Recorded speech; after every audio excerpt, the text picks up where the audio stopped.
سامعین ناظرین، infection control society آپ کی صحت کے لیے اور آپ کو نئی معلومات پہنچانے کے لیے مضامین آپ کی سماعت کے لیے پیش کرتی ہے، جس سے آپ کو اندازہ ہو سکتا ہے کہ طبی دنیا میں اور میڈیکل کی دنیا میں کس طرح نئے نئے طریقے علاج کے اپنائے جا رہے ہیں اور اس سے کیا کیا فائدے ہو سکتے ہیں۔ کینسر کے خلاف جنگ میں روبوٹ شامل، اس مضمون کو ہم نے BBC کے اردو سیکشن سے آپ کے لیے لیا ہے اور اس سے استفادہ حاصل کرتے ہوئے اس کو آپ کو بتائیں گے کہ روبوٹ کے ذریعے کس طرح یعنی کینسر کے خلاف جنگ کی جا سکتی ہے۔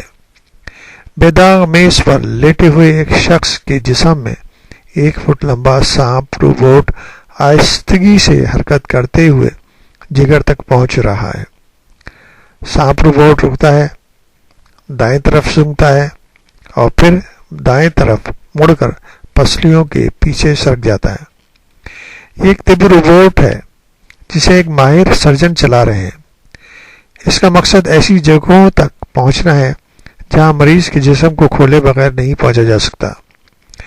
یہ ایک ابتدائی نمونہ ہے اور اسے ابھی تک حقیقی مریضوں میں استعمال نہیں کیا گیا، لیکن برطانیہ کے شہر برسٹل میں قائم روبوٹ ساز کمپنی OC روبوٹکس کا کہنا ہے کہ جب یہ روبوٹ منصور ہو جائے گا تو یہ رسولیوں کو ڈھونڈ کر انہیں تلف کر سکتا ہے، یعنی کہ ٹیومرز اور کینسر کے جو رسولیاں بنتی ہیں ان کو ڈھونڈ کر ان کو ختم کیا جا سکتا ہے۔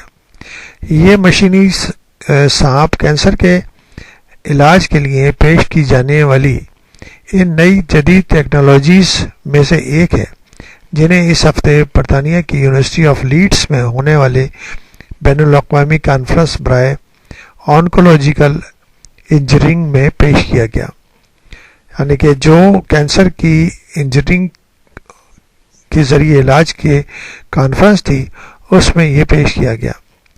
ان میں کئی آلات اور ابھی ابتدائی مراحل میں، لیکن برطانیہ کے ادارے کینسر ریسرچ کی صفیہ دنووی نے کہا کہ اس مرض کا مقابلہ کرنے کے لیے تحقیق یعنی کہ ریسرچ اور ایجاد بہت ضروری ہے۔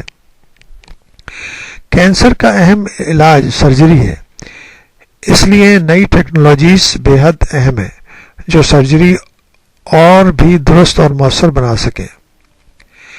کی ہول سرجری اور روبوٹک جیسی ایجادات کینسر کے مریضوں کے علاج میں انقلابی تبدیلیاں لا رہی ہیں اور اس رجحان کو جاری رہنا چاہیے۔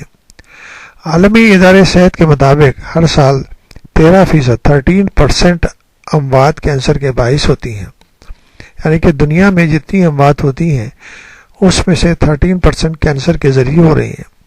اگر بعض کینسروں کے علاج میں آپریشن کے بغیر کام چل جاتا ہے، اکثر اوقات سرجنز کو مریض کا جسم کھولنا پڑتا ہے، جس کے الگ خطرات ہوتے ہیں اور سائیڈ ایفیکٹ بھی اور مسائل بھی۔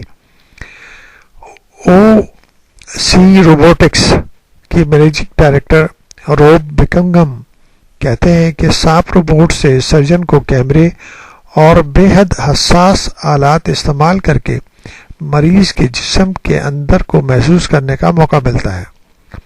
سانپ روبوٹ کو ایک ایسے سرجیکل نظام کے شانہ بنشانہ استعمال کیا جا سکتا ہے جسے گزشتہ عرصے میں یعنی کہ لاسٹ 10 ایئرس میں ایک امریکن سرجیکل کمپنی نے تیار کیا تھا۔ یہ نظام ایک قد آدم روبوٹ کی مانند ہے جس کے 4 بازو ہیں جن کے آگے چمٹی نما آلات لگے ہوئے ہیں۔ اس نظام کو داونسکی مشین کہا جاتا ہے۔ اگر یہ روبوٹ از خود سرجری نہیں کر سکتا، اس کی مدد سے ڈاکٹروں کو پیچیدہ آپریشنوں کو زیادہ درست اور کم دخل انداز انویسو بنانے کا موقع ملتا ہے۔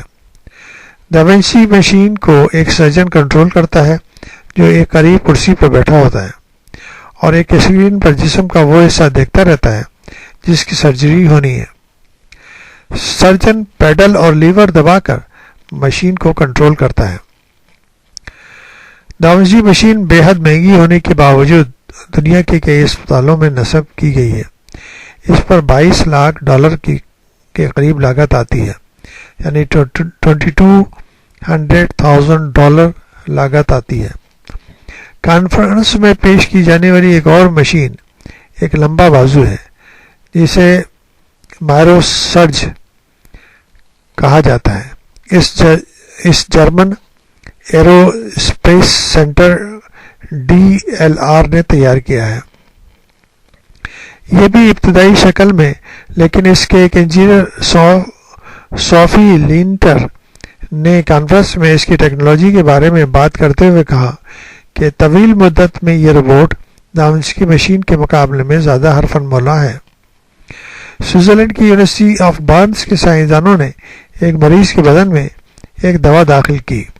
جب یہ رسولی تک پہنچی تو روشنی ڈالنے پر وہ چمکنے لگی۔ یہی ٹیکنالوجی ایسے آلات میں استعمال کی جاتی ہے جو جسم کے اندر حرکت کرتے ہیں، بالکل ایسے ہی جیسے کہ GPS کی مدد سے راستہ تلاش کیا جاتا ہے۔ یونیورسٹی آف برنس کی اسٹیفن ویبر کہتے ہیں کہ سرجیکل آلات کی نقل و حرکت پر نظر رکھی جاتی ہے تاکہ جب ایک طبی آلہ جسم کے اندر حرکت کرے تو سرجن کمپیوٹر اسکرین پر اسے دیکھ سکے۔ اگر آپ جگر کو دیکھیں تو یہ آپ کو یکساں نظر آئے گا، لیکن آپ دیکھنا چاہیں کہ رسولیاں کہاں ہیں۔ ہم مریض کو اسکین کر سکتے ہیں، اس کے جگر کا رگوں کا سمیت 3D ماڈل بنا سکتے ہیں۔ اس ماڈل میں جہاں رسولیاں یعنی کہ ٹیومر سیلز ہیں کو دیکھ کر سرجن کو بتا سکتے ہیں کہ کہاں سے کاٹنا ہے۔ 5 سال قبل کے کمپیوٹروں کی مدد سے رگوں کے نشان دہی ماڈل کے مریض کے جسم کے ساتھ سیدھ میں لانا ممکن نہیں تھا، لیکن کانفرنس میں ہونے والے تبادلہ خیال میں ایک اہم موضوع تھا کہ نئی ٹیکنالوجی کو اکٹھا کر کے کام میں لایا جائے۔ راب بکنگم کہتے ہیں کہ اگر سانپ یعنی کہ اسنیک روبوٹ جسم کے اندر اعضاء کے پیچھے پہنچ سکتے ہیں اور سینسرز کی مدد سے ہدف کے بالکل درست نشاندہی کر سکتے ہیں تو اس کا طبی فائدہ ضرور ہوگا۔ بہتر یہ ہوگا کہ ایسی معلومات کو مسلسل آگے جاری رکھا جائے اور اس سے لوگوں کو فائدہ اٹھانے کے لیے ترغیب دی جائے۔